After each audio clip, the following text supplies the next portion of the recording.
Assalamualaikum.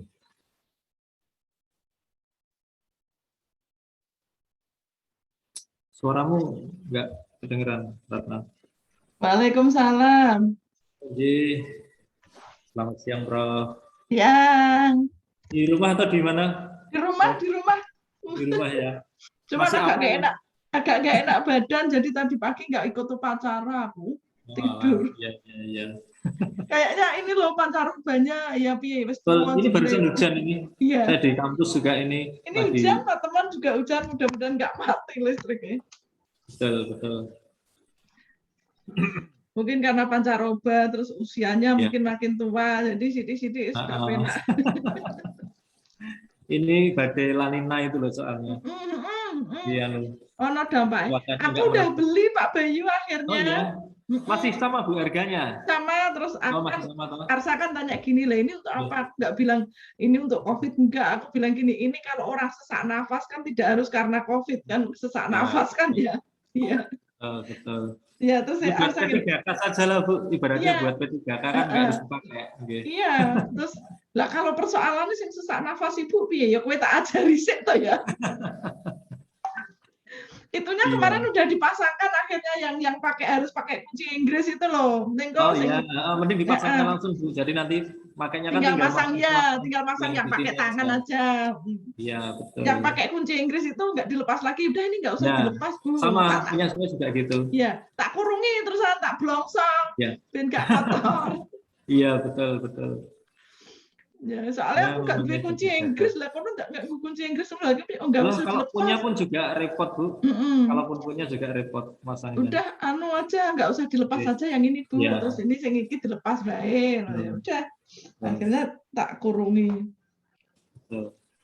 Soalnya kalau ngelihat ini, iya miris juga itu semuanya wis do buka rame nih koyo ngono mall Iya, iki rame nih betul, koyo ngono. betul. Makanya ini kan Iya tuh. ada prediksi katanya gelombang tiga itu. Mesti Ya, 3 kita tidak bulan berharap lagi sih. anggere Nah, Eropa wis ngene iki Indonesia wis ketir-ketir. ya, Soalnya oh Indonesia do lungonan no ya, masalahnya. betul. Kalau Eropa itu kan, Prof, karena ini kan musim dingin ya. Nah, itu kan lebih lebih mudah menyerang di musim dingin memang. Lonjakannya tinggi sana, Ya, tinggi betul. banget. Iya, Jerman wis mulai lockdown itu. betul. Singapura juga katanya meningkat pesat ini. Singapura, Malaysia. Tapi saka Indonesia. Sing berkembang ning gone Singapura ki varian Delta sing saka Indonesia Ya, A berapa itu? Indonesia ini pengekspor. Guys, piye yo. Loh, tapi luar Iya. biasa loh. Kemarin kan India itu penduduknya 1,2 miliar. Iya, 1,2 miliar itu kasus seharinya 30.000. iya. Tapi Indonesia penduduknya kan 270 270 juta. Sedino masuk saya 50 ketemu kan ribu. luar biasa itu hampir 60.000. Iya, Dunia kan harus ketir-ketir nih. Mulane betul. yo luar biasa banget lah. India gak diberitake ngono wong mergo penduduknya 1,2 miliar. Nek sedina 30.000 jek sithik kan. Lah Ya. Indonesia 270 juta sedina 60.000 dua. Mesti ini. Ini Pak Yasir gimana nih, Ratna? Sudah dihubungi belum? Pak, cuma belum dibuka chatnya saya. Pembimbingnya jenengan. Pembimbingnya jenengan iki. Pembimbingnya saya. Heeh. Pak Sing Yasir, uji Pak Yasir sama saya. iya. Ya, betul. Oke. Pak Yasir belum balas Pak, tapi sudah saya kirim. Tapi linknya. sudah bisa enggak hari ini jam 1? Bisa. Bisa. Bisa. Oh ya. Duduk.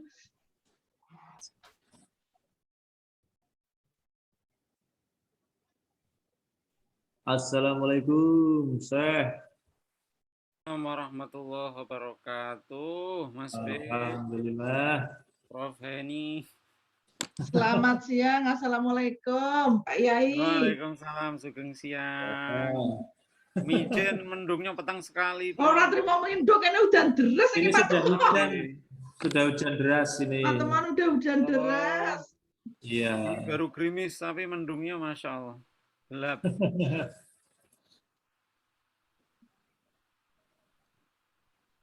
Baik.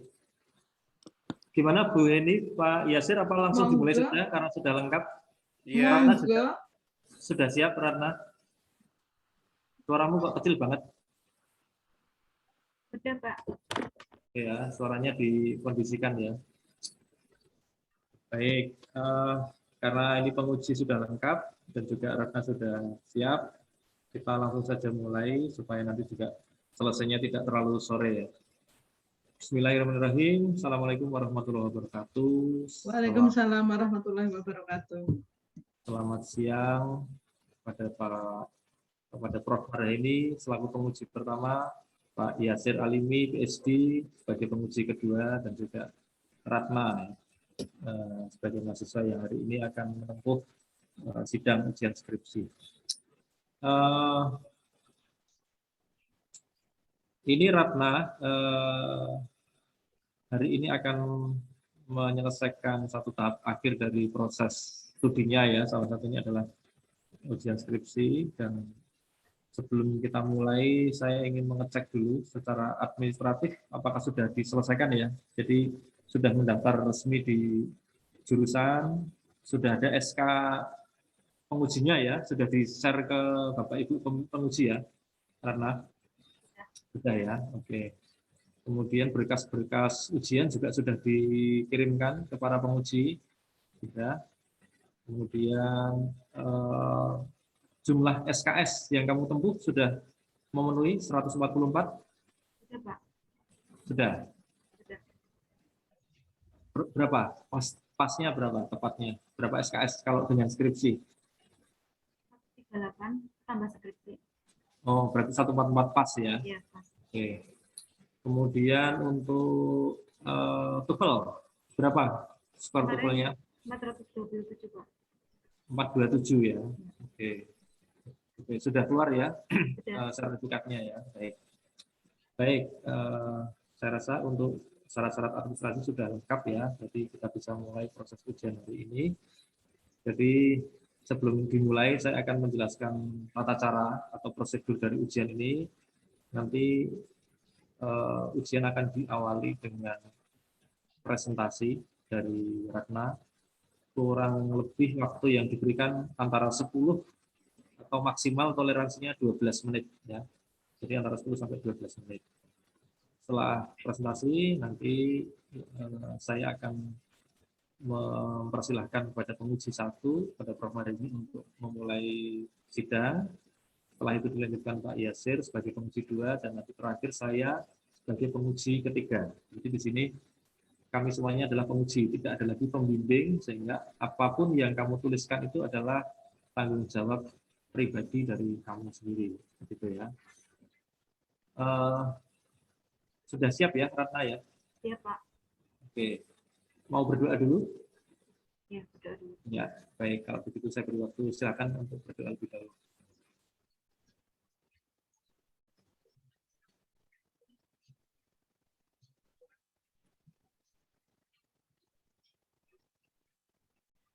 Oke, cukup ya. Mudah-mudahan doa yang kamu lakukan itu membuatmu tenang ya, dan bisa menyampaikan gagasannya secara jernih dan nanti bisa menjawab semua pertanyaan dengan baik juga.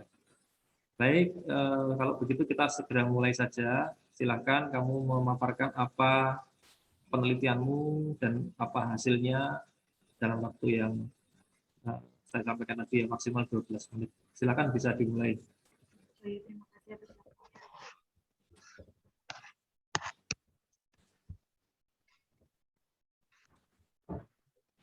Di sini saya akan mempresentasikan hasil penelitian saya dengan judul Pola Kepemimpinan Kepala Desa Perempuan pada Masyarakat Desa, Studi Kasus di Desa Pengadegan Kabupaten Purbalingga, yang disusun oleh saya sendiri, Ratna Fitriani, dengan NIM 34014171064. Latar belakang dari penelitian ini yaitu yang pertama, sistem patriarki masyarakat yang mengatakan bahwa pemimpin hanya bisa dilakukan oleh kaum laki-laki sehingga menyebabkan terbentuknya stigma bahwa laki-laki Mikrofonnya bisa didekatkan lagi biar agak jelas.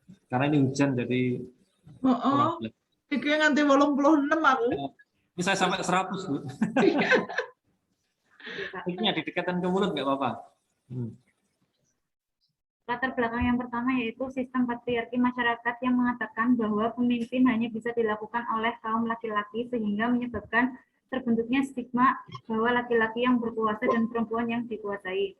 Kemudian adanya anggapan bahwa perempuan bersifat irasional atau emosional sehingga perempuan tidak bisa tampil untuk memimpin. Latar belakang yang ketiga yaitu tekanan struktur sosial tatanan budaya pedesaan yang masih menempatkan laki-laki sebagai pemegang kekuasaan dan mendominasi dalam peran politik yang masih relatif kuat.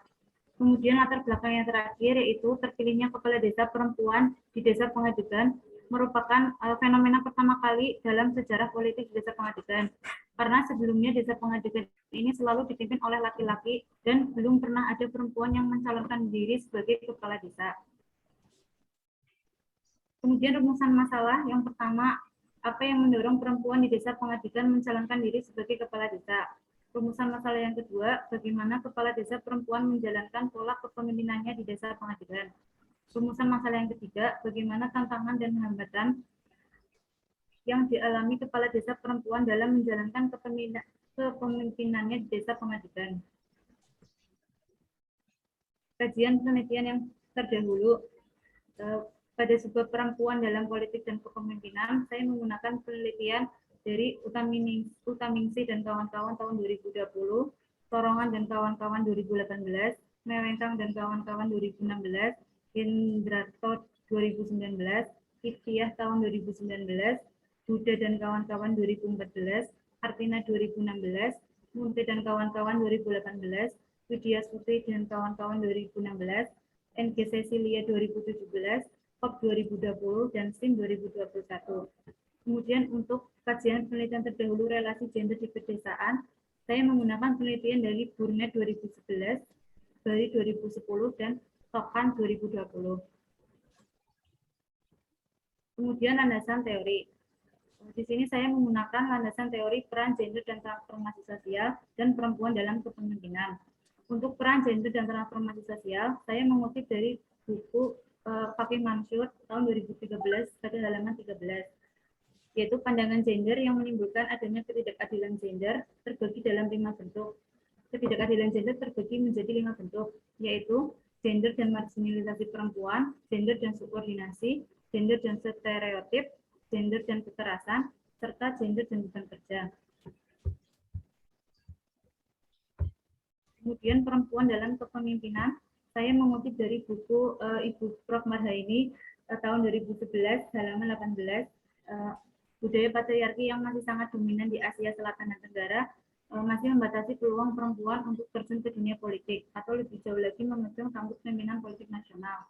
Dalam budaya patriarki, dominasi laki-laki masih dilegitimasikan dalam berbagai bidang kehidupan termasuk bidang politik. Kemudian metode penelitian. Metode penelitian dalam penelitian ini yaitu metode penelitian kualitatif dengan menggunakan sumber data primer dan data sekunder. Teknik pengumpulan data yang saya lakukan yaitu dengan cara wawancara, observasi, dan juga dokumentasi. Kemudian uji validitas data yang digunakan yaitu triangulasi sumber. Berikut adalah profil dari Kepala Desa Pengadegan. Beliau bernama Ibu Wasilah, lahir di Purbalingga pada tanggal 10 Februari 1982. Saat ini berusia 39 tahun. Untuk riwayat pendidikannya, beliau menempuh pendidikan sekolah dasar di SD Negeri 1 Bogorsari, lulus pada tahun 1995. Kemudian melanjutkan ke sekolah menengah pertama di MTS Negeri Bogorsari, lulus pada tahun 1998. Dan pendidikan terakhir beliau di SMK Muhammadiyah 2 Bogorsari dan lulus pada tahun 2001. Kemudian latar belakang beliau yaitu pada tahun 2010 sampai 2012 pernah menjadi guru di salah satu Raudatul Atfal atau TK di Karangtengah. Kemudian pada tahun 2013 beliau bergabung di Gapoktan atau Gabungan Kelompok Tani Masyarakat Pengadegan.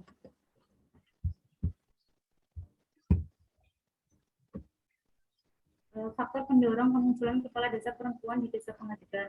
Dalam penelitian yang saya lakukan, saya menemukan 3 faktor yang menjadi pendorong kemunculan kepala desa perempuan. Yang pertama yaitu adanya dukungan dan restu suami.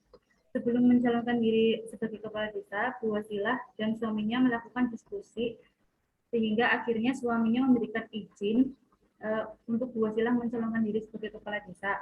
karena menurut suaminya hal tersebut itu bertujuan untuk suatu kebaikan. Kemudian adanya dukungan dari Gapoktan. Melihat kinerja Bu Wasilah yang baik selama bergabung di Gapoktan, akhirnya beberapa anggota Gapoktan mengusulkan Bu Wasilah untuk mencalonkan diri sebagai kepala desa. Kemudian adanya dukungan masyarakat dan kepala dusun Karangtengah. Kepala dusun dan masyarakat di dusun Karangtengah sangat kompak untuk memilih Bu Wasilah sebagai kepala desa Pengadikan, karena hal tersebut merupakan cita-cita masyarakat dusun Karangtengah. Karena sebelumnya belum pernah ada kepala desa yang berasal dari dusun Karangtengah. Kemudian pola kepemimpinan kepala desa perempuan. Di sini ada dua pola kepemimpinan, yaitu pola kepemimpinan formal dan pola kepemimpinan informal. Untuk pola kepemimpinan formal, hubungan kerja dengan perangkat. Kepala desa membangun hubungan kerja dengan perangkat dengan cara mengadakan rapat koordinasi setiap 1 minggu sekali. Kemudian hubungan kerja dengan PPD. Hubungan kerja dengan PPD ini masih kurang komunikasi, disebabkan karenanya ada suatu permasalahan. Kemudian hubungan kerja dengan sesama kepala desa. Bu Wasilah ini aktif mengikuti paguyuban kepala desa di tingkat kecamatan baik di tingkat kabupaten. Kemudian keterlibatan perempuan desa Pengadikan dalam program pembangunan. Itu seperti ada program PKK, kemudian program kelompok tani khusus perempuan, program simpan pinjam khusus perempuan, dan kader-kader kesehatan yang guru ngaji dan guru TK yang mayoritas memang perempuan. Kemudian pola kepemimpinan informal.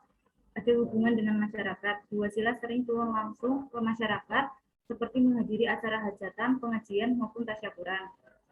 Kemudian penyelesaian masalah dalam masyarakat. Penyelesaian masalah yang dilakukan ini dengan cara musyawarah bersama pihak yang terlibat masalah. Kemudian di tengah pandemi COVID-19 saat ini, pihak Desa Pengadikan juga menyelesaikan salah satu dampak ekonomi, yaitu dengan memberikan bantuan kepada masyarakat. Ini adalah salah satu dokumentasi ketika kepala desa sedang memberikan bantuan COVID-19 kepada masyarakat di Desa Pengadikan. Yang selanjutnya yaitu tantangan dan hambatan kepala desa perempuan. Yang pertama, keterbatasan waktu. Sebagai istri dan ibu rumah tangga, Bu Wasilah juga harus membagi waktunya untuk urusan rumah tangga dan juga pekerjaannya. Kemudian kelemahan dalam pengambilan keputusan. Bu Wasilah masih dianggap kurang tegas dan cepat dalam pengambilan keputusan. Hal tersebut diungkapkan oleh beberapa perangkat desa yang saya wawancarai. Kepala desa dalam rapat harus menjadi pemimpin dan juga berani mengambil keputusan sesuai dengan musyawarah mufakat. Kemudian yang ketiga, kurangnya komunikasi kepala desa dengan perangkat dan lembaga desa. Kurangnya komunikasi kepala desa dengan perangkat desa menyebabkan perangkat berprasangka buruk terhadap kepala desa. Kemudian Bu Wasilah juga dianggap sulit untuk ditemui oleh pihak BPD. Kemudian yang keempat, kurangnya penerimaan sebagian masyarakat terhadap kepala desa perempuan. Kurangnya penerimaan sebagian masyarakat ini dilakukan dengan dua cara, yaitu dengan cara tersembunyi, seperti adanya rumor dan rasa-rasa yang dirasakan oleh masyarakat, dan dilakukan secara terbuka, yaitu adanya tuntutan masyarakat kepada kepala desa terkait masalah perjanjian pendirian Pertashop.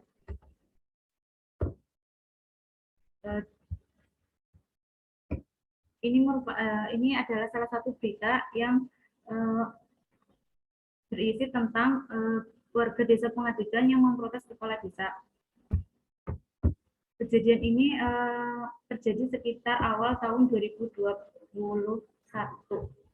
Tuntutan yang dilakukan oleh masyarakat kepada kepala desa ini bermula pada saat BUMDes telah mengajukan izin pendirian Pertashop dan telah disetujui oleh kepala desa. Namun secara sepihak, kepala desa membatalkan dan justru memberikan izin kepada pihak pribadi, sehingga pihak BUMDes dan masyarakat tidak terima. Upaya yang dilakukan dalam penyelesaian masalah ini yaitu dilakukan dengan cara musyawarah yang dihadiri oleh perwakilan dari masyarakat, dari BUMDes, DPD, PKRT, PKK, dan juga Karang Taruna. Kesimpulan dalam penelitian ini, yang pertama yaitu faktor pendorong kemunculan kepala desa perempuan di Desa Pengadikan, yaitu dukungan dari organisasi gabungan, dukungan dari suami, dan juga dukungan dari masyarakat dusun Karangtengah. Ketiga faktor pendorong tersebut menunjukkan kemunculan dua sila sebagai kepala desa perempuan tidak serta-merta menghilangkan budaya patriarki yang telah tertanam erat di pedesaan. Kemudian pola kepemimpinan di desa pengajikan terdapat dua aspek, yaitu kepemimpinan informal dan kepemimpinan formal. Pola kepemimpinan informal ini berkaitan dengan hubungan masyarakat di luar jam kerja. Dua sila lebih dominan dan dikenal ramah oleh masyarakat. Sedangkan kepemimpinan formal terlihat hanya sebatas pada rutinitas jam kerja dan hubungan masih terasa berjarak dengan perangkat. Kesimpulan yang ketiga yaitu tantangan dan hambatan yang dihadapi oleh kepala desa perempuan meliputi keterbatasan waktu, kelemahan pengambilan keputusan, kurangnya komunikasi dengan perangkat dan anggota desa, dan kurangnya penerimaan sebagian masyarakat terhadap kepala desa perempuan. Keberadaan kepala desa perempuan masih dipengaruhi oleh beban ganda perempuan serta stereotip yang menyebabkan beberapa masyarakat meremehkan adanya keberadaan perempuan dalam mengelola pemerintahan, serta adanya penolakan dari sebagian masyarakat yang ditunjukkan secara terbuka maupun tersembunyi. Saran yang dapat saya sampaikan dari hasil penelitian yang sudah saya paparkan tadi yaitu bagi masyarakat perlu adanya penguatan kesadaran tentang kesetaraan gender. Bagi perempuan di desa Pangadigan, seharusnya lebih dapat memanfaatkan momentum kepemimpinan perempuan. Dan bagi pemerintah desa Pangadigan untuk lebih memperkuat program-program desa yang berkaitan dengan pemberdayaan dan penguatan peran perempuan desa dalam pembangunan. Sekian, terima kasih yang saya sampaikan, kurang lebihnya mohon maaf. Oke, terima kasih Ratna sudah memaparkan presentasinya. Nanti kalau diperlukan nanti bisa di-share ulang ya. Nanti kalau misalnya penguji minta untuk di-share ulang, kamu siapkan juga. Bisa. Untuk berikutnya kita masuk pada sesi ujian. Ya.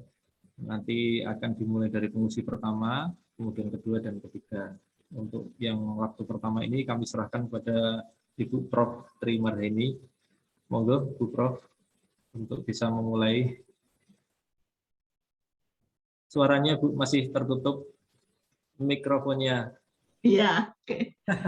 Hujan terus banget. Terima kasih. Assalamualaikum warahmatullahi wabarakatuh, Pak Bayu.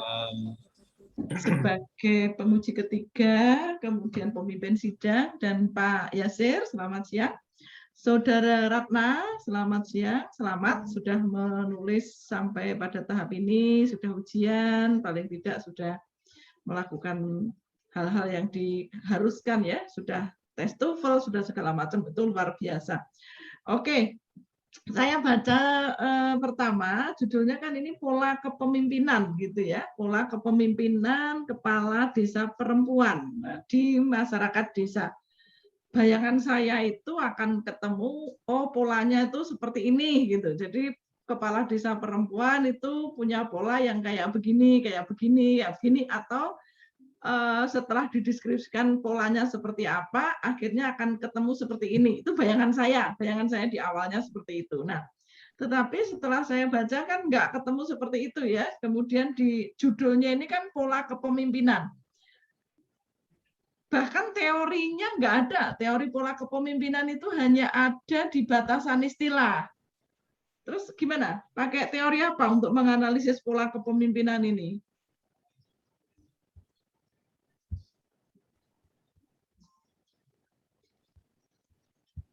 Gimana, Saudara Ratna? Ibu, saya pakai teorinya cuma peran gender dan transformasi sosial dan perempuan dalam kepemimpinan. Perempuan dalam Kepemimpinan. Kepemimpinan. Terus polanya, kan tema besarmu pola loh ini. Jadi orang membaca skripsimu itu berharap akan ketemu pola gitu. Pola, peran gendernya malah nggak ada di sini. Apa hubungannya dengan peran gender? Hubungannya apa dengan peran gender?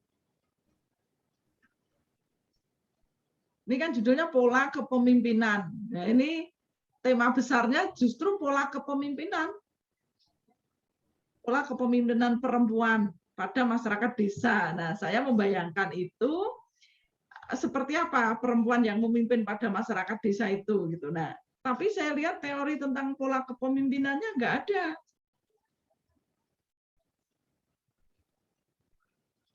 Iya Bu, untuk teorinya saya nggak memakai teori pola kepemimpinan. Terus teori apa? Teori yang saya pakai cuma ini Bu, gender. Teori gender, hubungannya apa, Wi? Di situ analisisnya juga nggak dalam karena nggak kaitannya dengan faktornya kan nggak kamu analisis secara mendalam ya teori gendernya kaitannya kemana sih? Oke, baik. Nggak ada ya teori polanya ya, teori pola kepemimpinan nggak ada. Terus teori peran gender di halaman 13, nanti ada sih komentar saya. Skripsimu saya rubah jadi Word, saya convert ke Word, kemudian saya beri komentar. Karena kalau di PDF aku nggak bisa komentar. Nah, sudah saya convert ke Word, kemudian saya beri komentar. Di halaman 13, kamu tuh ngutip buku saya, tapi kan yo jangan semuanya. Artinya gini, Mansur Fakih, buku saya itu ditulis kan pada tahun 2002 gitu ya, 2000 berapa ya? 2012 sama berapa lupa, 2009 ya. Sementara kamu masih mengutip tentang women and development, gender and development ya, women and development. Wis kuno, jadul iku. Wis ora kanggo saiki kan yo yang dipakai kan SDGs, Sustainable and Development. Yang di situ tujuan yang kelima itu adalah kesetaraan gender. Tujuan SDGs yang akan dicapai pada 2030 adalah no one left behind. Ya itu toh cocoknya wis kuno toh bicara tentang GAD, WAD, GID. Wah zaman tahun 70-an wih yo, 90-an ya gitu ya. Tapi itu ya sudah kuno. Kalau ngutip buku jangan semuanya terus dikutip seperti itu, tapi mungkin kamu kutip pengertiannya, kutip konsep-konsepnya, itu oke. Tapi kalau yang terkait dengan kebijakan, ya kamu harus menyesuaikan. Nggak lagi sekarang membahas GID, WAD, GAD, kuno banget itu tahun 90 itu. Ya, yang sekarang kan SDGs, Sustainable Development Goals, yang itu tujuan yang kelima itu adalah kesetaraan gender. Kemudian tujuan yang akan dicapai pada 2030 adalah no one left behind. Nah, kamu analisis ke sana malah lebih bagus ya, walaupun nggak ada teori kepemimpinan, tapi kamu pakai teori konsep SDGs itu bisa dipakai gitu. Itu satu tentang teori. Nah, masalah nomor 2 sekarang. Coba ditayangkan masalah nomor 2, rumusan masalahnya. Bagaimana kepala desa perempuan menjalankan pola kepemimpinan? Oh, sebelum itu gini deh, saya tanya dulu. Berarti jumlah yang kamu teliti kepala desa perempuan cuma 1? Iya, Bu. Loh, alasannya cuma 1 apa? Saya pakainya studi kasus, Bu. Loh, studi kasus cuma 1 gitu. Kita Iya, meneliti 1 orang itu kalau punya alasan yang sangat kuat loh. Orang itu layak diteliti karena punya prestasi, karena punya prestasi yang mendunia, yang menasional misalnya, atau punya kontroversi, misalnya gitu. Punya kontroversi sehingga ketika kita bahas 1 orang itu orang kenal gitu. Nah, ini kan orang nggak kenal siapa kepala desa itu gitu. Nah, jadi kalau cuma 1 orang, alasan metodologi ilmiahnya bagaimana? Untuk menyatakan bahwa pola kepemimpinan kepala desa perempuan itu aja nggak ketemu polanya gitu. Kenapa alasan ilmiahnya bagaimana untuk menjelaskan kenapa hanya ngambil 1 orang kepala desa perempuan gitu?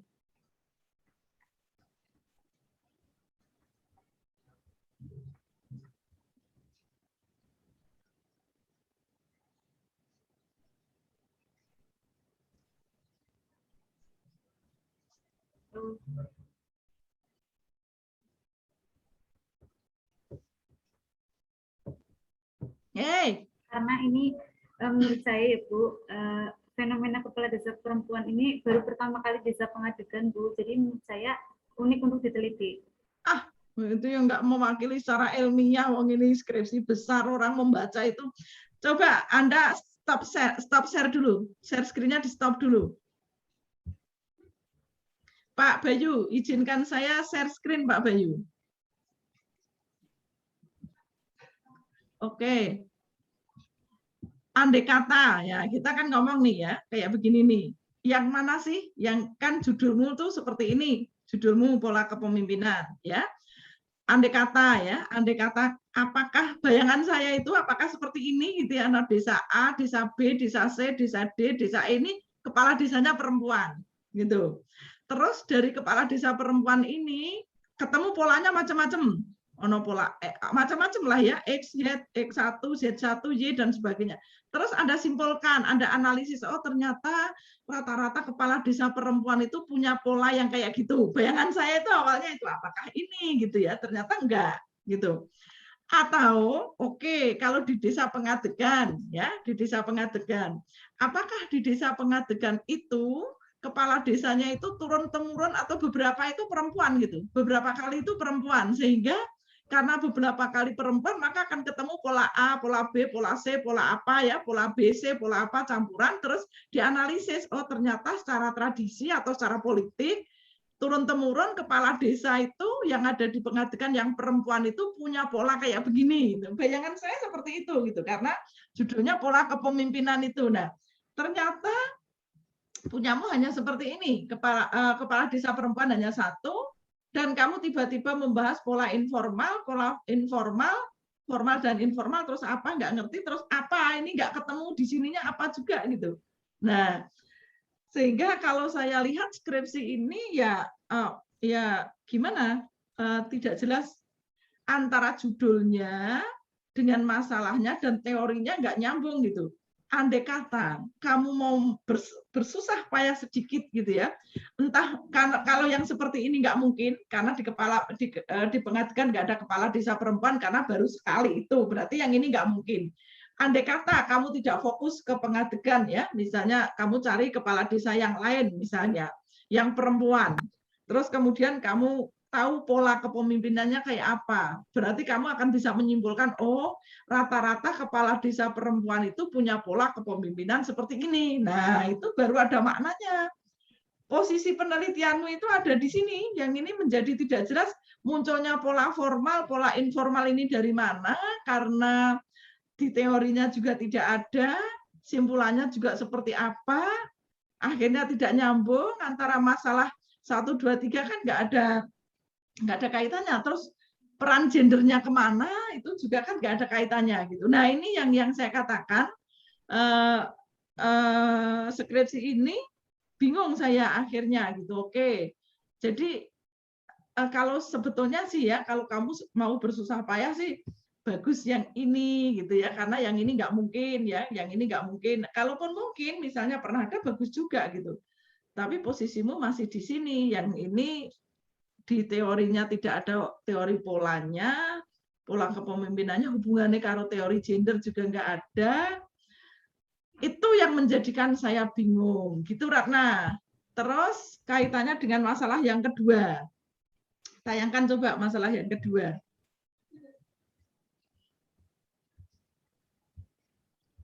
Ya, bagaimana kepala desa perempuan menjalankan pola kepemimpinan? Berarti pola kepemimpinannya sudah ada atau gimana? Pola kepemimpinan ki apa toh Ratna? Bentuk kepemimpinannya dilakukan. Bentuk kepemimpinannya dilakukan. Bentuk pola. Bentuk karo pola itu sama apa beda? Pola itu apa loh? Gue ki meneliti tema besar pola kok pengertian pola gak paham. Pola itu apa? Saya pola dulu apa? Kamu ngutip punya siapa? Suryono Sukanto, ini gede batasan istilah pilo. Jajal coba dibaca. Pola itu apa?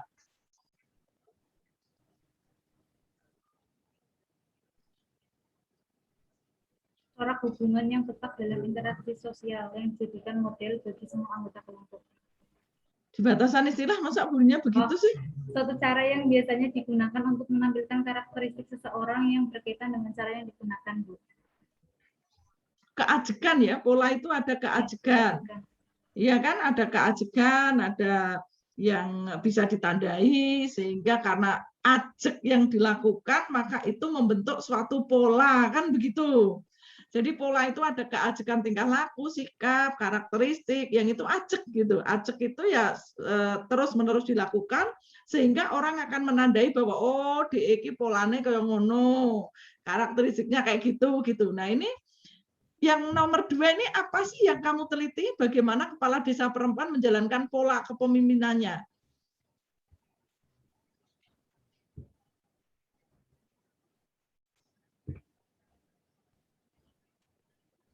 ini Bu, pola kepemimpinan yang saya teliti itu kayak hubungan kerjanya dengan perangkat, hubungan kerja dengan BPD. Loh, yo piye wi kok iso ngono wi piye? Wong pola kepemimpinan itu keajekan. Sesuatu yang dilakukan secara ajek sehingga orang akan menjadi ciri khas atau karakteristik sehingga orang akan tahu bahwa dia punya model kayak begitu, pola seperti itu. Di batasan istilahmu kan begitu. Kok tiba-tiba muncul pola formal, informal, apa yang diteliti kehubungan dengan perangkat, hubungan kerja dengan ini apa pola?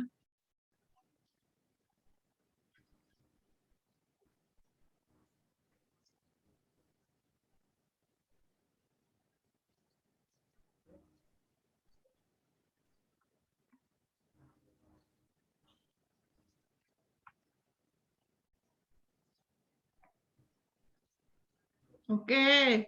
Hah, Raison jawab lo ya. Dari awal dong Raison jawab aku loh, gue. Belum memuaskan loh jawabannya lo. Tampilkan kerangka berpikir, kamu bikin nggak? Kalau nggak, oh nggak bikin kerangka berpikirnya ya? Enggak, Bu. Bisa nggak filenya dibuka? Kerangka berpikirnya. Atau coba saya buka file saya.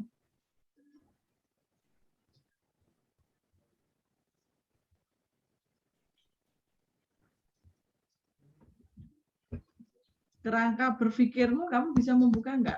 Kalau nggak, coba kalau bisa dibuka, tampilkan kerangka berpikirnya. Kerangka berpikir ini sangat penting karena kerangka berpikir itu kan peta jalan peneliti yang kita mau meneliti itu arahnya kemana, dari mana, mau kemana, apa yang diteliti, dengan cara apa, kan begitu. Nah, kerangka berpikirmu mana sih? Oh ini, oh lagi sing nampil ning aku ya kayak gini. Coba aku yang nampil ya, yang share screen aku coba. Mana tadi urusannya? Oh ini. Lagi kok kita sidane sing ujian aku piye iki? Nah, masih sudah tampak belum? Belum. Sudah. Sudah. Yeah. Oke. Ini kayak begini ya. Masyarakat desa pengadekan mungkin bagus kalau di PDF karena ini tak convert ke Word karena biar dikomentari. Ini lo nggak ada polanya sama sekali di sini, tidak membahas pola. Terus kaitannya karo judulmu mana ini? Masyarakat desa pengadekan, patriarki, kepemimpinan, kepala desa perempuan, peran. Tidak ada teori perannya juga, teori peran gendernya tidak dianalisis secara dalam. Motivasi, hambatan, transformasi peran gender, polanya di mana? Gitu. Jadi judulnya besar, pola, tetapi di sini nggak ada polanya. Saran saya nanti merubah judul atau merubah isi ini. Lebih baik merubah judul mungkin ya, yang lebih disesuaikan ke sini. Ya, karena Anda nggak membahas sama sekali tentang pola, teori pola juga nggak ada. Gimana? Nah, ini kerangka berpikirnya juga nggak membahas tentang pola. Kalaupun nanti merubah judul menjadi apa peran gender atau katakanlah mungkin konstruksi gender dalam kepemimpinan perempuan misalnya ya, konstruksi gender dalam kepemimpinan perempuan berarti analisis gendernya yang harus kuat. Artinya tadi ada yang bilang apa tadi katanya sulit ditemui segala macam, jadi stereotip gender yang terjadi dan segala macam itu harus dianalisis, peran gender di situ harus dianalisis gitu. Nggak tahu nanti judulnya mau seperti apa, tetapi kalau mau disesuaikan ini nggak ada polanya di kerangka pikir ini ya, di kerangka pikir ini tidak ada polanya. Sementara judul besarmu adalah pola gitu. Gimana kira-kira nanti? Karena yang diubah saja, Bu. Apanya yang diubah? Judul. Lu kok gampang berubah, kowe iki nek dirubah judulnya ujian meneh engko. Lha piye, Jal? Jangan, Bu. Jangan. Lagi enggak pas semuanya itu satu ya, itu logika saya gitu ya. Logika saya seperti itu gitu. Nah, jadi nanti sarannya oke, nanti konsultasi dengan pembimbingnya mau dirubah kayak apa, karena ini kerangka pikir ya nggak ada. Kepala desa jumlahnya cuma 1. Ini yang harus ada alasan yang sangat kuat gitu. Misalnya meneliti 1 orang itu punya prestasi, kontroversi. Nah, itu orang tahu gitu ya, si A, oh yang itu gitu ya. Misalnya Bupati Kendal perempuan Sawa Widya Kandi, walaupun yang lain ada, tapi yang terkenal Widya Kandi. Kenapa? Karena dia kontroversi, dia ini gitu loh. Dia mungkin nggak juga bukan karena prestasi, diteliti itu bukan karena prestasi, nggak masalah. Mungkin karena kontroversinya, mungkin karena apa ya, keberaniannya, mungkin karena apanya gitu boleh. Fadlizon, ngono saya Indonesia kabeh kan ngerti toh, walaupun kuwi kan ora berprestasi tapi kan kontroversi, ngono kan itu layak diteliti satu orang gitu. Nah, tapi kepala desamu jenenge sapa? Aku ora kenal iki. Mbok teliti satu tok pentingnya ning ndi itu loh yang bikin aku misalnya neng UNES meneliti Marheni, ngono kenal kontroversi, ngono kan kenal ya. Tapi kalau kepala desa sing mbok teliti siji aku ora kenal prestasinya ya enggak ada, kontroversinya ya enggak ada lah. Terus piye? Terus tiba-tiba mbok teliti pentingnya apa gitu loh. Mungkin ini saran saya nanti ke arah ini aja yang dibangun kerangkanya selama ini turun temurun itu selalu kepala desanya laki-laki, ngono loh. Terus sekarang menjadi ada perempuan. Lah, apakah sudah ada pergeseran konstruksi gender? Jadi teori gendermu ada di situ. Apakah sudah ada pergeseran pemaknaan tentang pemimpin? Nah, ke situ aja, nggak usah bikin pola, wong ora ketemu polane. Ya. Gitu.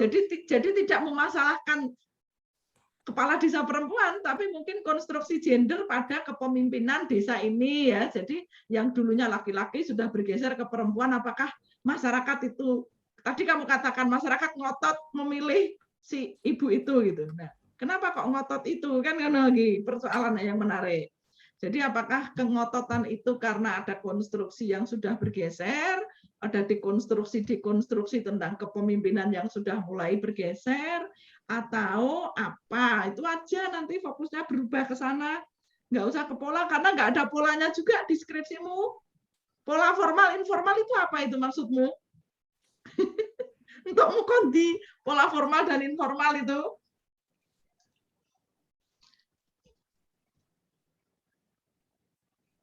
Lagi yang jawab, aku ora rampung loh. Lah, lewat mau orang jawab. Pola kepemimpinan formal sama informal ya, Bu. Apa itu maksudnya? Dari mana kok ketemu informal, formal, terus ternyata isinya adalah hubungan dengan ini. Apa itu? Saya melihatnya kalau formal itu lebih ke hubungan kerja, kalau informal itu di luar jam kerja, seperti itu, Bu. Hah? Formal ke pola kerja, informal ke yang di luar jam kerja. Di luar kerja. Itu pola atau isi dari relasi itu atau relasi itu? Pola keajegan yang selalu berulang sehingga orang ngerti, oh pola formal ngono lah, pola formal semuanya kayak gitu kan ya ora toh? Iya, Bu. Nah, gitu ya. Karena ya dikenal kesek ki, wah aku yo angel ngene wong siji mbok teliti terus rande prestasi apa rande kontroversi ya terus bingung toh. Pak Bayu, saya gitu aja, engko dikenal kesek iki, ya. Revisi dulu nanti. Terima kasih Pak Bayu, Pak Yasir, nggih. Terima kasih Bu Marheni. Tadi sudah kamu catat belum, Ratna, masukan dan juga kritik dari Prof. Marheni tadi? Kamu nyatat ya? Iya, Pak. Oke, itu nanti menjadi bahan pertimbangan. Jadi memang apa ya, skripsi itu memang ya perlu dipertarungkan gagasanmu ya. Dan kalau misalnya memang tidak bisa mempertahankan ya memang berarti harus ada yang diperbaiki ya. Saya rasa gitu. Berikutnya Pak Yasir, waktu dan tempat kami persilahkan. Terima kasih Mas Bayu, Prof. Marheni yang saya hormati, Mas Bayu dan Mbak Ratna. Selamat ya Mbak Ratna, udah sampai ke tahapan ujian. Ya. Oke, Pak Yasir, ini catatannya juga singkat juga. Ini menggarisbawahi tadi apa yang sudah disampaikan oleh Prof. Heni, itu Pak Yasir juga mencari itu namanya pola itu di mana ya. Gitu. Jadi teori itu yang utama ada pada kata kunci yang menjadi judul. Gitu. Kalau teorinya, kalau judulnya pola, teorinya pola gitu. Nah, kalau informal, formal itu kan sektor, area gitu. Jadi Nah, itu yang mungkin ganti judul atau bagaimana diarahkan sesuai dengan ketersediaan data. Oke, Pak Asir lanjutkan. Ya, ini berkaitan dengan cara penelitian nih. Ya, cara penelitian. Di sini ini kamu sangat terpengaruh oleh Pak Mansur Fakih ya. Iya, Pak. Ya, berkaitan dengan bagaimana misalnya subordinasi yang berkaitan dengan politik menyangkut soal proses pengambilan keputusan dan pengambilan kekuasaan. Itu halaman 64 tuh. Posisi kaum perempuan ditentukan dan dipimpin oleh laki-laki. Terus kamu halaman 65 itu menyebutkan tuh, coba lihat halaman 65, tampilkan coba. Skripsinya ya, Pak. Ya.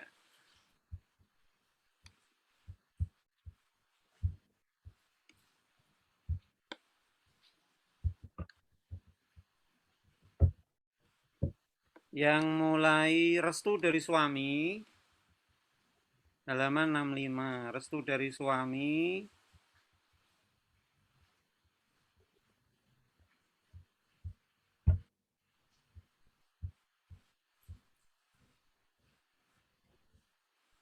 Ya, restu dari suami. Ya, 65 bawahnya, ya. Nah itu, coba kamu bacakan. Dari suami sangat berpengaruh bagi Bu Wasila dalam pencalonan sebagai kepala desa. Dalam sebuah rumah tangga, suami merupakan kepala keluarga dan istri diharuskan untuk patuh terhadap suami. Konsep gender yang mengatakan bahwa perempuan dikenal nerimo, manut, dan tidak neko-neko masih melekat dalam diri Bu Wasila. Sebagai seorang istri, Bu Wasila harus menerima dan patuh terhadap keputusan yang diambil suaminya. Budaya patriarki yang memposisikan pendapat laki-laki harus didengar dan posisi perempuan yang harus menerima keputusan laki-laki. Sehingga ketika Pak Taufik sebagai suami Bu Wasila tidak memberikan izin dalam pencalonan kepala desa, maka Bu Wasila tidak akan mencalonkan diri sebagai kepala desa di desa pengadilan. Ya, ini kan antara bagaimana kita menyeimbangkan antara perspektif gender dengan perspektif sosiologi dan antropologi. Dan penelitian itu bukan untuk menyesuaikan keadaan di lapangan dengan apa yang di buku. Jadi kalau melihat kayak gini kan kayak jadi Bu Wasilah ini kepala desa apa bukan ya ini? Ini kok perempuan yang dikenal nerimo, manut, tidak neko-neko, masih melekat pada diri Bu Wasilah loh. Loh ini Bu kepala desa loh ini. Itu loh. Jadi kita harus melihat variasi-variasinya.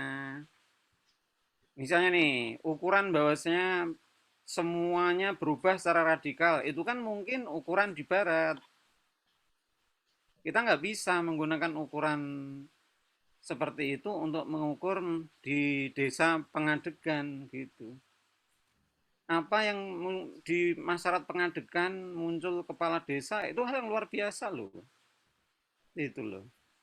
Di Amerika itu presiden perempuan aja belum ada itu. Itu. Jadi walaupun misalnya ada dia itu masih minta izin suaminya, tapi ada hal yang luar biasa di situ, itu yang nggak bisa kita jelaskan seperti di bukunya Pak Mansur Fakih saja. Jadi penelitian itu bukan untuk nyocokkan itu dengan standar analisis gender yang kita temukan untuk misalnya konteks masyarakat barat misalnya. Harus dilihat, nah itu maksudnya Pak Yasir menyeimbangkan dengan perspektif sosiologi dan antropologinya gitu. Makanya dalam feminisme sendiri di studi gender itu ada istilah GRA, gender role attitude. Gender role attitude. Jadi ada traditional gender role attitude sama egalitarian. Jadi kalau melihat sebenarnya di sini masyarakat suaminya udah ada komunikasi musyawarah itu udah bukan lagi traditional gender role attitude, sudah ada pergeseran itu ke egalitarian traditional gender role attitude gitu, ke egalitarian gender role attitude berdasarkan misalnya bagaimana proses ibu ini mau menjadi kepala desa gitu loh. Gitu Mbak, emang tricky kalau soal analisis gender kemudian kita harus menilai sebuah masyarakat kemudian harus sesuai dengan itu. Itu nanti tidak bisa melihat apa kelebihan yang ada di masyarakat itu gitu loh. Nah, kita harus menampilkan tuh. Ini sudah prestasi sebenarnya. Tidak boleh hanya dilihat misalnya, wah ini perempuan yang nerimo, manut, tidak neko-neko. Itu ya. Nah, berikutnya.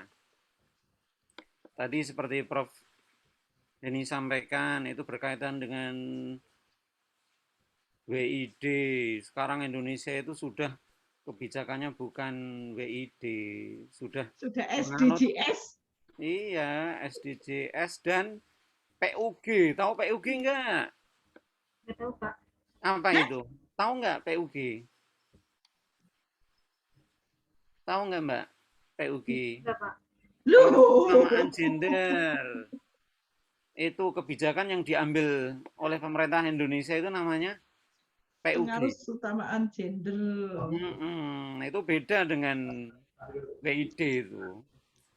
Jadi apapun yang ada di desa-desa, misalnya bagaimana program pemberdayaan ekonomi atau bagaimana kepemimpinan desa, itu semuanya konteksnya PUG gitu. Dan SDGs. Jadi ada ruang nego-nego gitu antara suami istri. Nah, sebenarnya apa yang terjadi dengan Pak Taufik, suaminya, ya, itu sebenarnya masih dalam kerangka PUG itu. Gitu ya Mbak ya, nanti dibuat lebih kontekstual ya. Bisa. Sehingga analis gender sebenarnya berkembang Mbak, gitu. Karena menyesuaikan dengan dinamika setempat. Nah ini sebenarnya kita harus perspektif sosiologi antropologi dari masyarakat situ ya, jangan hanya nyocokin dengan harusnya begini menurut kerangka analisis gender itu kurang analisis sosiologis dan antropologisnya menjadi kurang gitu.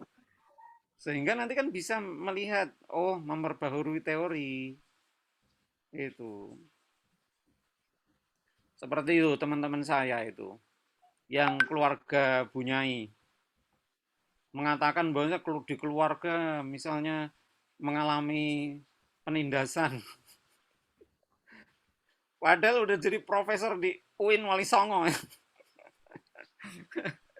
Jadi tidak melihat bagaimana sebenarnya seorang ayahnya kiai itu melakukan siasat-siasat ya dengan adanya dalil yang melarang misalnya tapi beliaunya itu memberikan keleluasaan. Nah itu loh. Jadi kita harus melihat tuh variasi-variasi sosial setempat di dalam menerima ide-ide baru gitu. Ide-ide baru kesetaraan gender gitu. Pak Taufik itu udah lumayan tuh, Pak Taufik tuh. Iya itu. Itu. Saya tuh pengen sebenarnya tahu itu kok bisa menang itu loh. Nah, tadi ngotot masyarakatnya tadi. Nah, gitu. Masyarakatnya ngotot, nah yang penting ada kenapa kok ngotot gitu. Apa sih yang membuat masyarakat ngotot? Iya. Terus itu ternyata karena gabung di Gapoktan. Nah, terus selama di Gapoktan tuh ngapain kok dia bisa gitu. Nah, itu sebenarnya saya pengen denger itu di Gapoktan dia ngapain toh ini. Berarti Gapoktan tuh bisa jadi kendaraan politik Pak Bayu. Ya, Makanya kan pengen tuh denger di Gapoktan dia tuh ngapain kok bisa itu loh. Ternyata enggak ketemu itu datanya itu. Ya kan, enggak ada toh. Misalnya Gapoktan ya, misalnya di PPT kamu tadi kesuksesan memimpin Gapoktan. Kesuksesannya gimana gitu. Itu. Kesuksesannya gimana, Mbak? pas 3 pekannya itu, Pak. Apa? Pas 3 pekannya itu. Sukses pas. Iya. Heeh. Jadi awalnya kan Bu Azila itu kan baru jadi staf. Terus berjalannya waktu itu naik jabatan jadi manajer, Pak, karena beliau itu kan lulusan akuntansi SMK-nya, lah digabungkan itu berurusan dengan itu Pak, apa menghitung uang. Yo terus. Lah beliau itu di kinerjanya itu bagus, Bapak dianggap bagus. Jadi naik jabatan menjadi manajer digabungkan. Jadi manajer terus menang. Belum. Dukung kepala desa. Ya harus kamu jelaskan mengapa berhasil meraih perhatian warga kayak gitu. Bukan kok jadi manajer terus diminta jadi kepala desa. Lah itu kita masih belum menemukan jawaban yang memuaskan ya Mbak ya. Coba dijelaskan. Ya, berikutnya. Ini menurut saya ini skripsi yang bias gender ini. Jadi skripsi mencoba mau mengangkat kepemimpinan perempuan, tapi ini bias gender ini menurut saya nih. Kok bisa? Jadi ketika menilai tentang perempuan dalam pengambilan keputusan, kurang tegas, kurang cepat, itu yang diwawancarai laki-laki semua. Jadi laki-laki menilai itu, perangkat desanya suruh menilai. Itu kurang tegas, kurang cepat. Kalau perempuan saya rasa, jadi menggunakan stereotip untuk menilai Bu Wasilah itu. Nah itu bagian itu. Kenapa bisa begitu? Kok tanyanya ke perangkat desa yang laki-laki gimana? Karena perangkatnya laki-laki Pak, yang perempuan cuma 1. Yang perempuan cuma 1. Kemudian untuk mengukur kepemimpinan, tanya nggak sama Bu Wasilah? Tanya Pak, Tanya, jawabannya gimana? kepemimpinannya. Ya beliau mengatakan masih berusaha untuk masih beradaptasi, kan beliau juga baru pertama kali turun langsung ke politik langsung jadi kepala desa Pak. Tahun berapa? 2000, Diangkat kan tahun 2018. iya, Sekarang masih 2021. 21. Masa masih beradaptasi? Iya Pak, saya pas wawancara seperti itu. Ya, jadi dalam menilai Bu Wasila ini saya kira ini masih anggapannya ini malah menjadi kurang simpatik terhadap Bu Wasilah itu. Sehingga gambarannya itu menjadi malah kurang baik. Ya. Jadi ketika tentang kepemimpinan perempuan itu masih melekat pada diri Bu Wasilah adalah nerimo. Ya toh. Terus kemudian ketika berkaitan dengan kepemimpinan kamu nilai ini bahasamu apa? Coba naik ke atas. Yang berkaitan dengan kepemimpinan itu. Judulmu itu apa?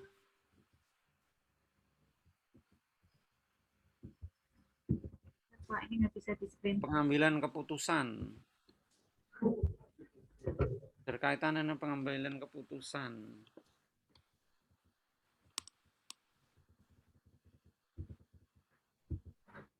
Bagian tantangan hambatan, keterbatasan waktu.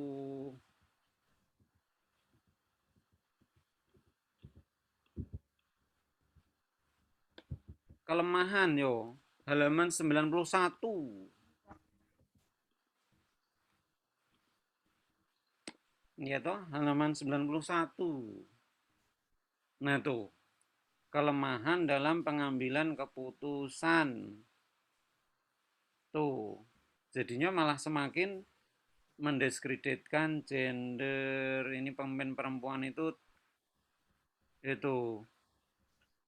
kurang atau lemah dalam pengambilan keputusan. Tuh, di istilahnya Pak Edi tuh. Kalau perempuan, saya rasa kurang tegas dan kurang cepat dalam penyelesaian masalah. Loh, Loh, penilaian bias gender kok malah kamu gunakan untuk analisis skripsimu ini gimana ini? Oh, ini perspektif gender kok malah penilaiannya pakai stereotip gender. Itu gimana? Kok bisa begitu, Mbak?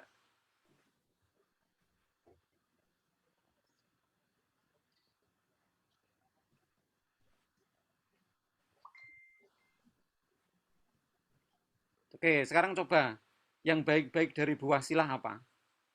Coba. Baik, ramah, Terus apa kemudian lagi? rajin, Hah? rajin, Apa tuh? rajin, Pak. Rajin. Rajin apa ya? Berangkatnya nggak sih katanya? Berangkatnya gasik. Ya, Sih. Apa lagi?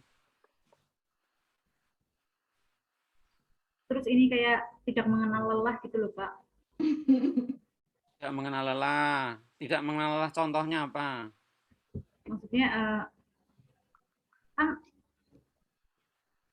sering kegiatan ini, terus setelah itu kegiatan ini lagi gitu loh, Pak. Jadi habis dari kegiatan ini langsung kegiatan sini gitu. Ya, kenapa nggak bercerita yang seperti itu? Terus apa yang sudah kesuksesan yang sudah dicapai di desa tersebut?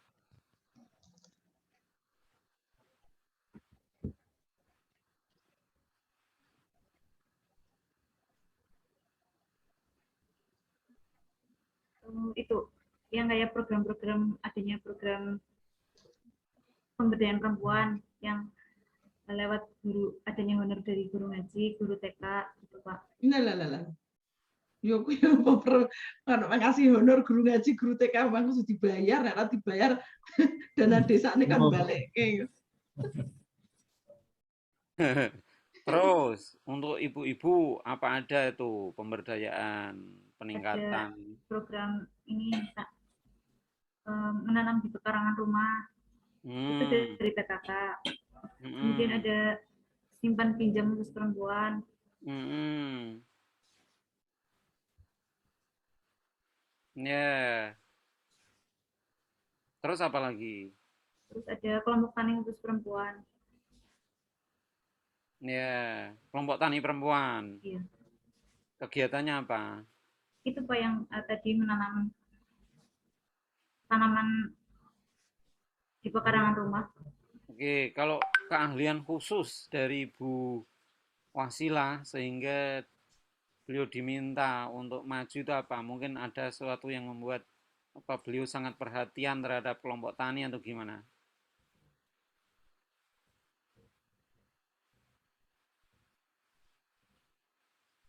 Kelebihan khususnya mungkin awalnya karena itu sih Pak, kinerjanya yang bagus di kelompok tani itu. Jadi Iya, kinerja bagusnya gimana? itu Pak apa mengelola gabok taninya Pak. Mengelolanya gimana?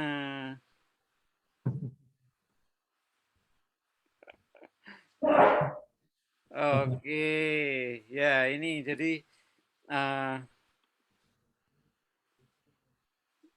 perlu disesuaikan antara eh, apa yang kita tuju yang menjadi fokus utama skripsi,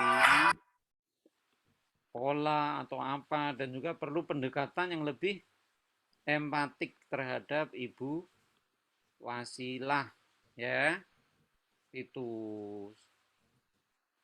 mencoba mengadopsi pendekatan-pendekatan analisis gender yang sudah lebih apresiatif terhadap nuansa-nuansa lokal gitu. Ya. Itu saya kira demikian Mas Bayu komentar dari saya. Terima kasih. Assalamualaikum warahmatullahi wabarakatuh. Waalaikumsalam. Baik, terima kasih Pak Yasir yang sudah begitu cermat ya membaca dan mengomentari tulisan Ratna ini. Baik, dari saya mungkin ada beberapa saja ini Ratna di sini karena saya sudah sebagai penguji saya juga ikut memberikan masukan ya, atas tulisanmu di sini terutama terkait dengan beberapa perkembangan tadi ya. Memang kalau dilihat judul ya tadi pertama tentang pola kepemimpinan, memang ini cukup riskan betul ya ketika tidak ada teori-teori tentang kepemimpinan yang kamu munculkan ya. Misalnya pun mau dipertahankan ya kamu berarti harus menambahkan ya teori-teori kepemimpinan atau teori pola-pola kepemimpinan, katakanlah misalnya di sosiologi itu Weber katakanlah begitu ya, di sana kan ada tentang otoritas, misalnya tipe-tipe otoritas itu ya, tradisional, kemudian karismatis dan sebagainya barangkali itu. Tapi juga cukup berat juga saya lihat ya kalau misalnya untuk mempertahankan itu, karena kamu hanya melihat dari satu subjek ya kira-kira gitu. Kemudian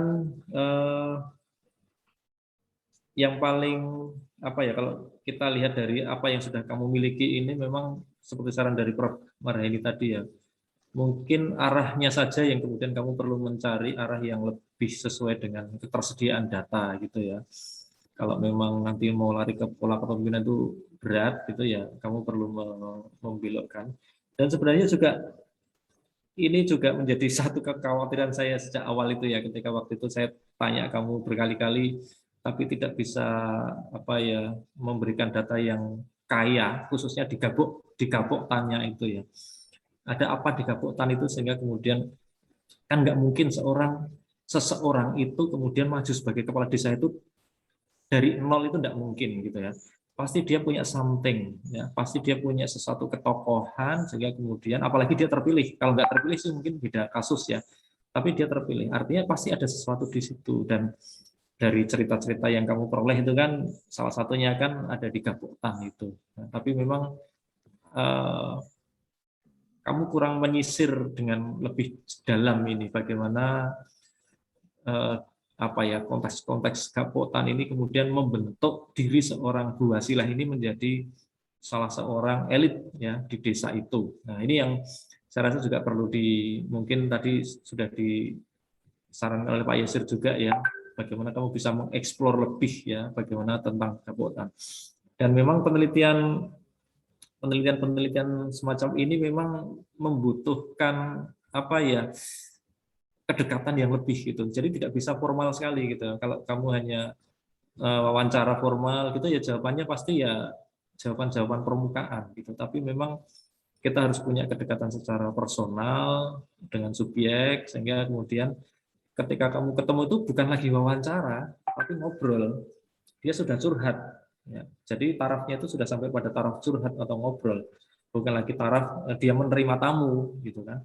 Tapi kalau peneliti itu masih dianggap sebagai tamu, ya memang akhirnya data-data yang bisa disajikan ya seperti ini. Dan ternyata ketika diuji memang kemudian terlihat ya bagaimana kamu kerepotan tadi menjawab ya, bukan kerepotan ya, malah banyak diam ya tadi. Ya, nah jadi memang meneliti subjek, apalagi yang kamu teliti itu satu subjek ya, itu memang perlu kedekatan yang sangat bagus gitu ya. Tidak seperti survei gitu ya, tidak seperti penelitian survei itu nggak kenal nggak apa-apa, ketemu sebagai tamu nggak apa-apa. Tapi kalau kamu masih bertemu Bu Wasilah ini masih seperti tamu ya, memang nggak akan bisa dapat apa yang ditanyakan Pak Yasir tentang Gapok Tan dan sebagainya. Kemudian juga satu yang menurut saya juga bisa dieksplor lagi selain di Gapok Tan itu adalah di bagaimana dukungan, itu kan ada 2 dusun ya di situ ya, di Pengadegan itu ya, 2 atau 3 itu ya, yang kamu pernah cerita itu. Dusunnya ada 6, Pak. Oh, dusunnya ada 6 ya. Terus tapi yang paling kuat itu di dusunnya sendiri itu ya. Jadi dia masyarakat dusun situ rame-rame nyengkuyung gitu ya. Bu Wasilah itu dianggap dia sebagai apa ya, wakil dari dusun itu, karena selama ini dari dusun itu tidak pernah ada yang jadi pemimpin di desa gitu. Nah, ini bisa dieksplorasi juga sebenarnya. Nah, sehingga kemudian kalau misalnya kamu mau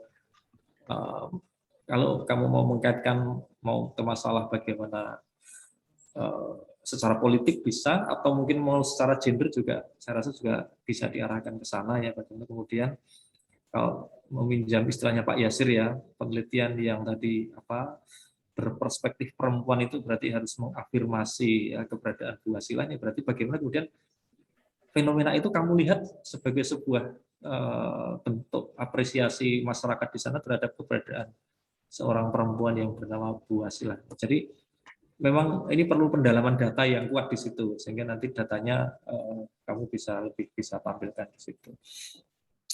Dan ya memang ya harus diakui juga ya, ini kalau memang membaca ini, memang saya pun juga merasakan peran peneliti sebagai penganalisis itu masih kurang. Jadi lebih banyak peneliti ini terbawa arus oleh pendapat para informan. Jadi saya lihat itu kamu sangat manut sekali, gitu ya. Kamu sangat manut sekali dengan apa yang dikatakan para informan, sehingga peran peneliti sebagai penganalisis ini menjadi kurang di sini. Nah, saya rasa itu yang juga perlu kamu kuatkan. Jadi jangan katanya Pak ini langsung ditulis itu. Jadi itu harus kemudian masuk ke diri kamu dulu, kamu olah dulu baru keluar, gitu ya. Jadi peneliti itu tidak hanya sebagai jembatan saja, tapi juga menjadi semacam melting gitu ya, semacam bejana tungku masak gitu ya, di mana data yang masuk itu harus dimasak dulu baru disajikan. Ya, jangan data sayur dari kebun langsung ditaruh di meja makan ya, tapi kamu terus menjadi dapur gitu ya. Kamu ono telo, godong telo ke kebun langsung kayak nih ruang makan ya masih mentah semua ya. Nah, fungsi kamu itu sebagai dapur di situ. Sayur yang dari kebun itu masuk ke diri kamu dulu, diolah kayak bumbu dan sebagainya biar enak dan sebagainya, biar empuk ya. Dan kemudian baru disajikan di meja makan. Saya rasa fungsi kamu sebagai dapur ini yang perlu diperkuat ya, menurut saya itu. Yang lain-lain saya rasa sudah sangat jelas disampaikan oleh Prof. Mardhani dan Pak Yasir, apalagi beliau berdua ini betul memang concern di bidang gender gitu ya. Kalau saya kan tidak terlalu concern di gender ya, nggak tahu kemarin kok kamu pilih saya sebagai pembimbing ya. Ya, tapi saya arahkan ke kepala desanya, makanya saya melihatnya dari sisi aspek studi politiknya ya. Tapi ya silakan kalau misalnya memang mau diperkuat di gendernya ya tidak apa-apa, karena ini bisa dipelajari dan nanti kamu apalagi sudah dapat pengujian berbasis studi gender, saya rasa ini juga akan sangat membantu memberikan pencerahan di sini. Ya. Saya rasa itu tambahan dari saya ya. Jadi intinya yang perlu kamu eksplor lagi itu adalah bagaimana keterpilihannya Bu Wasilah itu pasti di belakang itu ada something. Nah, something itu yang kemudian harus kamu keluarkan. Ya. Bagaimana selama ini di situ nggak pernah ada perempuan, kok tiba-tiba sekarang Bu Wasilah muncul, dan kenapa Bu Wasilah dimunculkan itu pun juga menarik. Kenapa Bu Wasilah itu muncul, dan kenapa Bu Wasilah itu terpilih. Ini juga menjadi satu hal yang saya rasa menarik kalau kemudian kamu bisa menyajikan situasinya. Apalagi kamu kan sebenarnya masyarakat di desa itu ya. Kamu orang desa Pengadekan juga atau? Iya. Harusnya bisa merasakan lah situasi kebatinan saat pemilihan dan sebagainya, suasana masyarakat ketika terjadi persaingan itu, kenapa kemudian Bu Wasilah terpilih atau kenapa mayoritas orang mendukung dia itu ya, kalau kamu waktu itu peka dan kamu punya concern terhadap kehidupan politik gitu ya, harusnya kamu paham ya. Tapi mungkin barangkali kamu pekanya baru setelah kamu mikir skripsi ya. Sebelumnya mungkin kamu nggak suka hal-hal gituan ya, sehingga memang kepekaan pada saat proses-proses itu mungkin juga belum terasah gitu ya. Baik, saya rasa itu Bu Mardhani dan juga Pak Yasir, mungkin ada tambahan mungkin atau kita bisa mungkin sedikit begini Pak Bayu. Jadi nanti kalau memang ini mau disesuaikan, berarti terhadap tadi sarannya panjenengan kepemimpinannya yang selama ini laki-laki terus tiba-tiba muncul perempuan, itu ada apa misalnya kan begitu. Nanti kan analisisnya apakah sudah mulai ada dekonstruksi image tentang sosok perempuan misalnya. Ternyata belum ada dekonstruksi, misalnya pendapatnya Pak Edi tadi yang masih begini, berarti oh itu belum ada dekonstruksi lah, terus apa? Nah misalnya karena dia membantu petani atau membantu apa, nah itu nanti mungkin ke arahnya sana, tidak lagi kepada pola udah nggak usah disinggung-singgung karena isinya sudah nggak ada pola di situ, jadi mungkin kepada kenapa yang selama ini dibangun latar belakangnya harus dimulai dari sana ini. Kenapa muncul kepala desa perempuan yang selama ini kan laki-laki, arahnya mau kemana gitu. Jadi harus direvisinya mulai dari latar belakang sana, karena latar belakangnya berbicara pola, di dalamnya tidak ada pola gitu. Jadi harus diawali dari sana nanti ya. Latar belakangnya banyak berbicara gender itu sudah bagus. Neng gender sing kuno-kuno rasa dinggo gitu ya. Ya. Kayak begitu.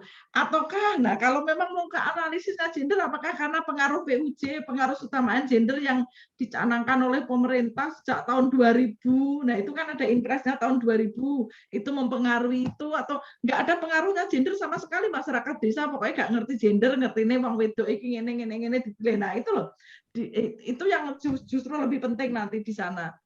Gitu nanti coba direvisi pelan-pelan, ditata ulang, mau kemana toh ini gitu ya, skripsinya ini mau kemana gitu. Masalahnya berarti disusun ulang semuanya karena kan nggak ada polanya itu, nggak terkait dengan pola gitu. Nomor 1 oke, masih bisa dipakai ya kan, nomor 1 dipakai, nomor 2 itu enggak, nomor 3 apa tadi, nomor 3 itu hambatan ya kata tadi. Nah hambatan masih bisa dipakai, mengalami hambatan atau enggak gitu, hanya datanya memang harus kaya. Lah yang mbok teliti siji kok ora duwe data, lah nek diteliti wong 50. Yang diteliti satu Ya, aja kok nggak punya data, padahal kalau yang diteliti satu itu konsekuensinya kamu harus paham betul. Ya, karena ya satu kamu konsekuensinya harus paham betul siapa dia. iya, kalau yang Dalam-dalamnya. diteliti satu kok nggak punya data. Satu itu yang bendino dolani ning omahe mesti duwe sembarang. Iya. Gitu ya. Itu tambahan saya Pak Bayu, jadi mungkin nanti bisa diarahkan lebih ke mananya gitu. Jadi tidak usah mikir polanya, tapi mungkin ke pola perubahan yang dulunya laki-laki kok tiba-tiba muncul perempuan, itu ada apa misalnya. Atau karena memang masyarakatnya sudah memilih ini karena prestasinya, prestasi di Gapotan kayak apa misalnya, apakah itu gitu ya. Jadi kalau itu ternyata memang ada stereotipnya masih melekat, tetapi ternyata ada prestasi-prestasi tertentu misalnya. Atau mudah-mudahan mulai ada dekonstruksi sosok perempuan bahwa pemimpin itu ya laki-laki perempuan sama saja misalnya. Nah itu loh. Jadi tidak harus sesuai dengan teori, tapi yang terjadi di lapangan tuh kayak apa, terus kamu analisis gitu ya. Gitu kira-kira Pak Bayu. Betul, deh, matur nuwun Prof Beni. Dan juga ini informan perempuanmu itu memang minim. Iya. Iya, Pak. Ya, kamu perlu juga masyarakat perempuan itu juga bisa dimunculkan di dalam. Ya, karena jarang-jarang juga loh perempuan milih perempuan juga kadang-kadang enggak juga. Iya. Yes. Begitu. Pak Yasir ada tambahan, Pak? Kan katanya perempuan jarang milih perempuan lah ini. Mahasiswi menilai perempuan desa. Jadi kurang bagus. Aku ngomong, presidennya perempuan yang kurang milih aku. Oleh Puan Maharani. Apa kan Puan Maharani? Ya ini orang milih aku jelas tuh ya. Oh, istri saya tak suruh foto sama Puan muncul di TV aja nggak mau. Aku ya megah tuh ya. Baik, Nah ini kayak kita gitu loh, artinya apakah Bu Wasilah ini punya sesuatu sehingga tadi kamu mengatakan masyarakat ngotot, ngotot ini kenapa gitu, itu tak catat betul masyarakat ngotot memilih Bu Wasilah, ngotot ini ngopo gitu loh, itu yang penting itu. Itu enggak ditemukan itu Nggak data. ditemukan ngotot ini mau kenapa? Gitu ya. Oke. baik, sementara ini kita jeda dulu. Ratna akan saya pindahkan ke waiting room ya sebentar ya. Nanti kami akan merapatkan dulu hasilnya. Oke, cara pindah ke waiting room. Tok kowe kan mlebu meneh. Ini bisa Pak Bu, ini. Put in waiting room. Nah, wes. ya. Monggo Pak Yasir dan Bu Heni. Memang tidak, kalau saya sendiri sebagai pembimbing ya mengakui masih ada kekurangan-kekurangan lah. Biasalah kalau kita apalagi bimbingan online Ya. ini sangat tidak efektif Pak betul. Bayu, karena membaca online itu lebih capek ya. Saya Ya. juga sebetulnya lebih senang ketemu orangnya, karena kan Betul, ketemu orangnya betul. ini iso dijak omong. Jadi Ya. kowe iki arep ngopo to ngono. Tapi nek iki Dan sudah dikasih online ini ya tapi angel nggak ya. maksud gitu ya. Iya. Catatan itu kadang-kadang juga belum. So, Ya. catatan gon kuwi to ning gone review itu juga Iya. kadang-kadang ya nggak diikuti juga, ngantek bolak-balik kayak aku kayak bimbing Afi nganti arep stres. Nanti Iya. kan ya gitu, memang iyalah wajar seperti itu. Nah cuman nanti kalau Iya. ini memang harus agak revisinya agak banyak menurut saya Pak Bayu. Artinya Iya. dari latar belakangnya sebetulnya dia sudah nggak nyinggung pola-pola di latar belakangnya itu bercerita tentang gender mestinya di situ, tentang kepemimpinan dan gender. Nah jadi monggo nanti mau seperti apa. Nah monggo Iya. kalau saya sih, kalau saya gimana monggo deh. Oke, monggo, Pak. Kalau saya, Apakah mau di angka apa ini kira-kira? Atau mungkin di grupnya? Itu Kira-kira? ya lebih tepat ke gaya mungkin itu daripada pola. Iya. Ya toh kalau gaya kan menjadi lebih ringan karena Ya. kelasnya individual. Betul. Gitu. Betul. Ya kalau bicara tentang nilai monggo Prof. Nah Pak aku. Kalau A enggak lah kayaknya. Enggak ya, anak aku B piye? Monggo. Nek B Nggih. iki piro to? 80 Kalau Prof. itu 80, 71 sampai 80. Maksimal 80. Ya, maksimal 80 ya Pak Bayu ya. Kalau B, ya. Kalau AB 81 sampai 81 maksimal 85. Kalau A itu mulai 86. Kalau saya B. Oh ya. Pak Yasir pripun? Saya 81 ya. Oh, oke. Berarti saya di atasnya Pak Yasir dikit gitu ya. Ya. Boleh. Oke. Berarti kemungkinan nanti hasil akhirnya jadi AB nanti, Prof. Oke, enggak apa-apa. Ya. Hasilnya mungkin malah B itu. Kalau A nggak mungkin kalau A. Ya. Ya kalau A nggak mungkin. Ya. Oke. Siap. Begitu. Oke. Sudah cukup rapatnya. Saya masukkan lagi kalau sudah. Terus saya ngisine nilai neng form itu dikirim kemana? Bu, langsung si Teddy aja toh, Bu. Sekarang langsung si Teddy ya? Langsung si Teddy. Iya. Oke, siap. Nggak perlu form. Ya, sudah Ya, online. Siap. Langsung masuk si Teddy saja. Oke. Saya masukkan lagi ini. Oke. Ya.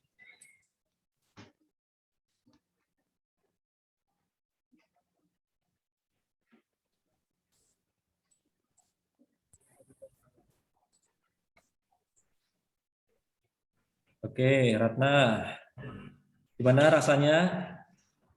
Sudah selesai sidang, apa yang kamu rasakan hari ini? Sedikit lega, Pak. Ya, kenapa? Sedikit lega. Oh, lega. Masa lega? Oh, koreksi ini banyak banget lega. Sedikit. Tenang, ini lega. Sedikit, Pak. Oh, gitu. Baik. Dari hasil-hasil yang sudah kamu rasakan sendiri tadi, coba kamu merefleksikan diri kamu. Kira-kira bagaimana kamu melihat skripsimu atau tulis hasil skripsimu ini setelah mendengar masukan-masukan tadi. Kira-kira seperti apa yang kamu rasakan tentang skripsimu hari ini? Ya itu Pak, skripsi saya antara judul sama isinya masih belum nyambung. Terus masih kurang analisisnya. Terus masih kurang data, kurang kaya data. Kurang kedalamannya ya. Terus apa yang akan kamu lakukan kira-kira untuk ke depan? Mungkin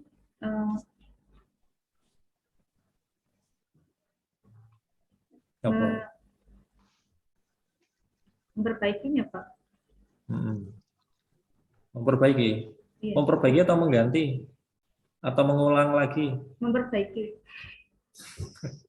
Karena bisa saja ya hasil ujian skripsi itu bisa saja itu diterima tanpa revisi diterima dengan revisi atau ditolak, sehingga kalau artinya ditolak berarti kita perlu atau kamu perlu untuk mengulang lagi. Kira-kira dari 3 pilihan itu kamu siap dengan tiga-tiganya ya? Siap, Pak. Oh siap. Oh tiga-tiganya siap semua ya? Gimana?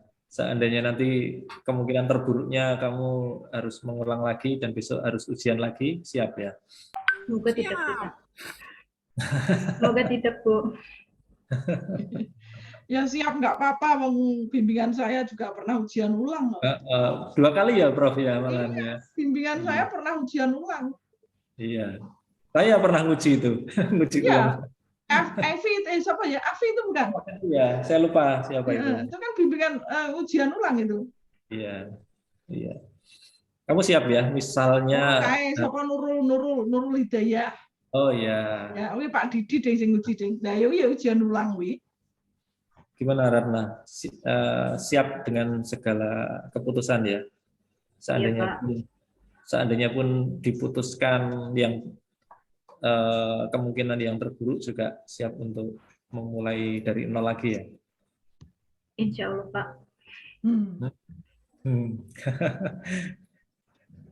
Kamu itu ketawa apa nangis toh?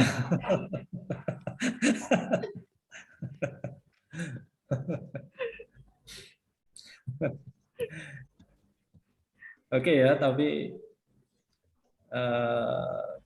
saya akan mengumumkan ya. Jadi tadi dengan catatan-catatan yang banyak tadi, Prof. Denny dan Pak Yasir sudah merekomendasikan sesuatu kepada saya. Dan saya sebagai penguji ketiga itu kan tak punya daya lah gitu kira-kira ya.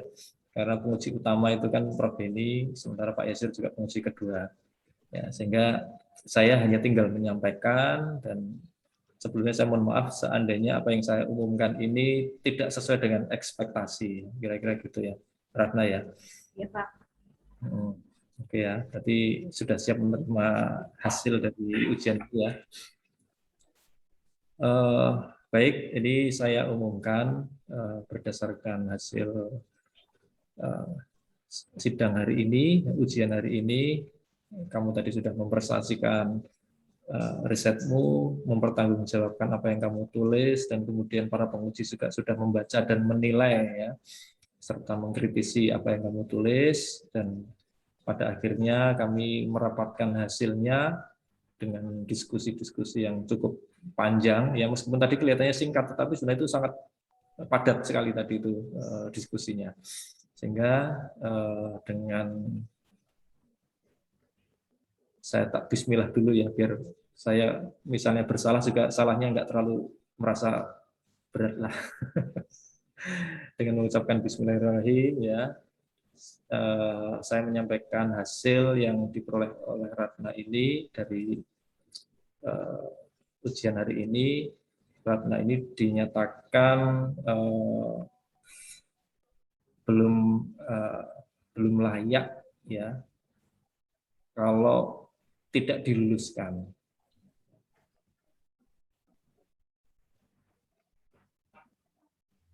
Gimana? Jadi kamu dengan arti itu karena belum layak kalau tidak diluluskan, berarti Ratna ini dinyatakan lulus. Ya. Berarti kamu layak lulus. Ya. Akan tetapi dengan revisi. Ya. Jadi kamu Bapak Ibu penguji ini masih memberikan kelulusan, akan tetapi dengan catatan revisi yang sudah disampaikan. Mudah-mudahan kamu tadi mencatat semuanya, sehingga nanti apa yang tadi disampaikan ini bisa ditindaklanjuti, gitu ya Ratna ya. Ya, jadi saya ucapkan selamat kepada Ratna. Kamu boleh menarik nafas lega ya, meskipun dengan segala keterbatasan, tetapi ini masih dinyatakan layak untuk lulus dengan revisi. Nah, nanti untuk proses revisi nanti kamu setelah ini coba renungkan kembali dulu, kemudian kamu tata ulang lagi tulisanmu, dan data-data itu dimasukkan yang belum masuk, atau kalau yang kurang diperkaya, dipertebal lagi ya, thick description-nya itu diperkuat lagi, dan setelah itu setelah kamu siap nanti kamu ke Prof. Marheni sebagai penguji pertama. Nanti kalau Prof. Marheni sudah ACC nanti ke Pak Yasir ACC, nanti baru terakhir ke saya. Kalau untuk artikel nanti cukup ke pembimbing saja ya, jadi nanti tidak usah ke penguji, jadi ke penguji nanti cukup berkas skripsimu saja. Waktunya diingat-ingat ya, 3 bulan ya, 3 bulan dari hari ini, 90 hari. Jadi kamu punya waktu 90 hari sampai dinyatakan selesai. Jadi selesai itu 3 penguji itu selesai semua. Ya, jadi maksimal 3 bulan dari hari ini. Itu ya Ratna ya. Ya Pak. Itu saya ucapkan selamat pada kamu. Apakah ada yang mau disampaikan pada para penguji, pada Prof. Beni, Pak Yasir, silakan. Terima kasih kepada Prof. Marheni sebagai penguji 1. Kemudian terima kasih kepada Bapak Yasir yang telah menyempatkan waktunya untuk ujian skripsi saya hari ini. Dan juga terima kasih kepada Pak Bayu selaku pembimbing dan juga penguji 3 di ujian kali ini. Oke, baik. Sudah lega ya sekarang ya? Sedikit Pak. Baik, dari Prof. Marheni dan Pak Yasir, apakah ada yang mau disampaikan atau ada tambahan sebelum kita tutup? Cukup Oke. saya Pak Bayu. Oke. Pak Yasir, cakap ya. Baik, karena sudah dirasa cukup ujian hari ini, berarti bisa dinyatakan selesai. Dan kepada Ratna, selamat bekerja untuk memperbaiki skripsi dan tetap semangat ya, waktunya 90 hari itu dimanfaatkan sebaik-baiknya ya. Semoga nanti dilancarkan sehingga nanti akhirnya skripsi ini akan menjadi lebih baik. Terima kasih kepada Prof. Marheni dan Pak Yasir atas kesediaan dan juga waktu luangnya pada siang hari ini. Juga terima kasih atas masukan-masukannya, koreksi-koreksi, dan juga bacaan kritisnya terhadap tulisan Ratna ini, sehingga mudah-mudahan ini bisa menjadi tambahan ya, untuk Ratna untuk membuat karyanya ini yang menjadi lebih monumental ya, lebih baik ya, sehingga nanti menjadi skripsi yang layak ya dibanggakan nanti kalau dibaca adik-adiknya. Terima kasih. Wabillahi taufiq wal hidayah. Assalamualaikum warahmatullahi wabarakatuh. Waalaikumsalam warahmatullahi wabarakatuh. Terima kasih. Ampun, ini saya tutup atau Ya. mau bersama dulu Ratna? Kamu mau ambil foto apa enggak?